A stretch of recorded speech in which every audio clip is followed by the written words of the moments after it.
kawasan Tenaga Baru 4 Malang, inilah 107,9 Suara Sangkakala, The Voice of Restoration.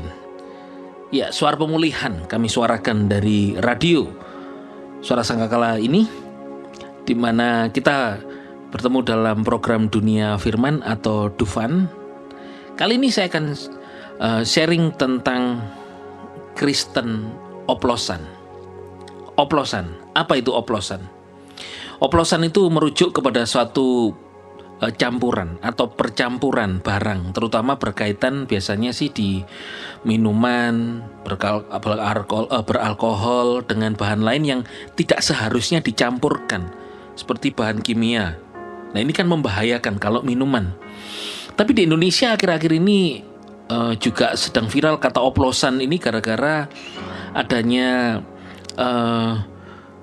kabar tentang Pertamina yang mengoplos Pertalite, di mana Pertamax katanya adalah oplosan dari Pertamina sehingga supaya harganya lebih mahal, ada korupsi dan sebagainya. Itu yang terjadi di negara ini, yang sedang terjadi, sehingga saya sendiri juga melihat di kota tempat saya tinggal di sini banyak masyarakat yang berbelok dari biasanya beli Pertamina ini ke Shell. Sehingga Shell itu saya lihat rame sekali, mungkin karena bingung gitu. Tapi ada teman saya waktu di Bali ada teman, jangan isi Pertalite lah, isi Pertamax aja katanya. Saya diginiin saudara, kamu kayak orang miskin aja beli Pertalite katanya. Ya enggak begitu, kan kita ada kodenya. Tapi sedang marak itu saudara.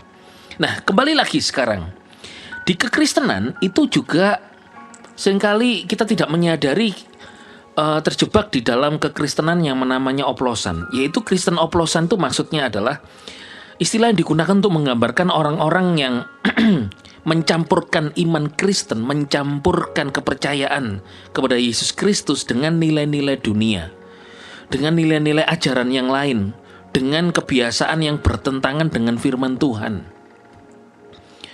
Nah, adapun contoh ya. Yang pertama, Kristen, Christ, the follower of Christ, pengikut Kristus. Kita mengikut Kristus, jadi kita mengikut ajaran Kristus. Yang pertama, kita percaya kepada Yesus Kristus yang adalah Tuhan. Percaya Yesus juru selamat. Nah, jangan dicampur dengan percaya Yesus adalah Tuhan sebagai juru selamat, orang yang mengaku dengan mulut, dengan hati percaya diselamatkan. Lalu kita campur dengan selamat itu harus ditambah, harus setia, harus berdoa, harus beribadah. Semua itu betul, tapi untuk diselamatkan itu oleh anugerah Tuhan Yesus saja. Jadi jangan dicampur Yesus plus. Ini sudah menjadi Kristen oplosan. Yesus saja nggak cukup untuk selamat. Harus ini itu, apapun itu, mau tradisi atau bukan. Di dalam modernisasi agama, kita ini tidak lepas dari namanya modernisasi agama. Dulu ke gereja harus bawa Alkitab. Hari ini hampir tidak ditemui orang ke gereja bawa Alkitab buku. Bawanya handphone. Jadi kayak bawa handphone suci gitu. Alasannya entah di gereja dia bermain handphone sendiri atau baca Alkitab. Alasannya adalah kenapa bawa handphone ke gereja? Karena untuk baca Alkitab. Kadang-kadang juga nakal ya orang Kristen, tidak baca Alkitab, tidak memperhatikan, malah mainan media sosial, lihat-lihat chatting pada waktu khotbah. Nah, Kristen oplosan itu mencampurkan Yesus sang juru selamat dengan yang lain. Dia sudah menyelamatkan kita oleh perbuatannya di atas kayu salib, mati ganti dosa, dikubur dan bangkit. Keselamatan itu cuma-cuma, free gift. Kita dibenarkan freely, cuma-cuma oleh pengorbanan Yesus. Yang pertama, biarlah kita dihindarkan dari yang disebut dengan Kristen oplosan. Sekali Yesus, tetap Yesus. Yesus itu satu-satunya juru selamat, satu-satunya jalan keselamatan. Tidak ada orang yang sampai kepada Bapa, kata Yesus, kecuali melalui aku. Tidak bisa kita mencampurkan Yesus dengan yang lain. Dia satu-satunya juru selamat. Bahkan di Perjanjian Lama dikatakan Tuhan itu pencemburu. Jangan ada ilah lain, jangan ada Tuhan yang lain, patung dan sebagainya. Nah, karena dia satu-satunya, maka dari itu Kristen oplosan bila dia mencampur Yesus plus, oh Yesus nggak cukup, selamat itu mesti berbuat baik banyak. Padahal setelah diselamatkan kita mesti berbuat baik, yaitu untuk menunjukkan Kristus melalui perbuatan baik kita. Jadi kita berbuat baik bukan untuk mendapatkan pahala keselamatan, tetapi kita berbuat baik adalah karena telah diselamatkan, lalu kita berbuat baik, lalu kita melayani Tuhan. Jangan campurkan. Nah, ada yang menjadi Kristen oplosan itu adalah dia percaya Yesus, percaya firman, tapi juga percaya kepada yang dunia katakan. Yesus nggak cukup, kamu perlu jalan ya, pergilah ke dukun. Ini Yesus iya, gereja iya, dukun iya. Nah, ini oplosan. Bahaya. Nah, minuman yang dioplos dengan bahan kimia itu bisa membahayakan bagi kesehatan. Minuman beralkohol dicampur obat-obatan yang lain bisa merusak ginjal, bisa merusak organ tubuh. Demikian pula kekristenan kita bila dicampur dengan falsafat dunia, hikmat dunia, maka kekristenan kita itu kita akan mudah jatuh sakit, bahkan alami kematian. Kita bisa meninggalkan Tuhan Yesus, meninggalkan gereja, kecewa, lalu pindah agama. Karena apa? Kristennya oplosan.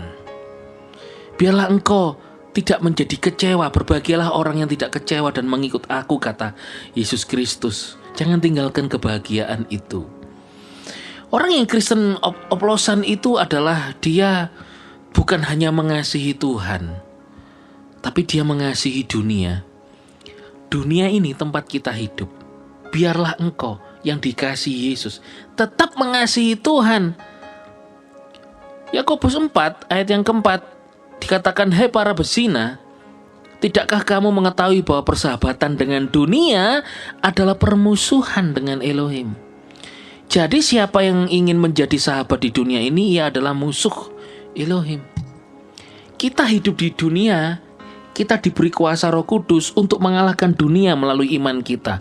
Bukan Tuhan Yesus iya, kita pergi ke dukun iya, Tuhan Yesus iya, tapi kita kemudian menikmati dunia dengan segala keinginannya.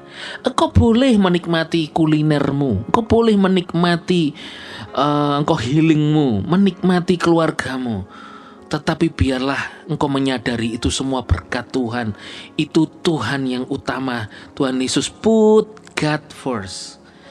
Kristen oplosan ingin tetap hidup seperti dunia, tetapi tidak mau mengakui dirinya pengikut Kristus. Kita ini Kristen, the follower of Christ, pengikut Kristus.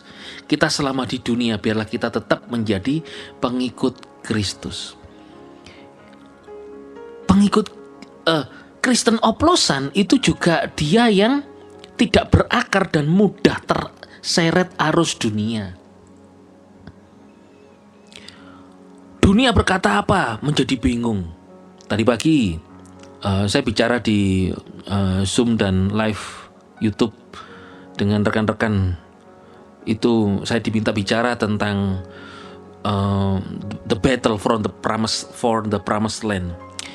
Kenapa sih perang Israel sekarang kok dibom lagi? Ada apa? Saudara, Kristen oplosan akan berkata, wah memang akan terjadi perang dunia ketiga.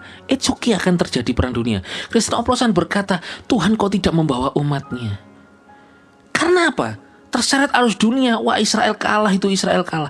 Saudara, Tuhan itu pembela umatnya. Tuhan tidak akan membiarkan umatnya. Kristen sejati, dia akan berkata, apapun yang terjadi kepada anak-anak Tuhan, pasti Tuhan akan bela. Nah, jadi saudara, Kristen, biarlah kita ini bukan menjadi Kristen oplosan. Kesimpulannya adalah Kristen sejati, dia percaya Yesus sebagai juru selamat. Jesus plus nothing, tidak ada tambahan yang lain. Yang kedua, Kristen sejati, dia itu akan tetap mengandalkan Tuhan Yesus dan firman-Nya. Dia tidak mengandalkan kekuatan dunia dan pikirannya, karena hanya kekuatan Tuhan yang membuat dia mampu untuk hidup menghadapi segala hal dunia ini dengan kemenangan. Yang ketiga, terakhir, kesimpulannya adalah orang Kristen sejati itu dia berakar di dalam Kristus, bertumbuh di dalam Kristus, memiliki pikiran Kristus, tidak mudah terseret arus dunia. Bila ada arus dunia yang sedang menyeretmu, biarlah Roh Kudus mempertahankan kehidupanmu. Identitas kita adalah Kristen Christ, the follower of Christ, pengikut Kristus. Dunia bisa mencemarimu, tapi darah Yesus akan membersihkanmu. Yeshua Masiah, bless you.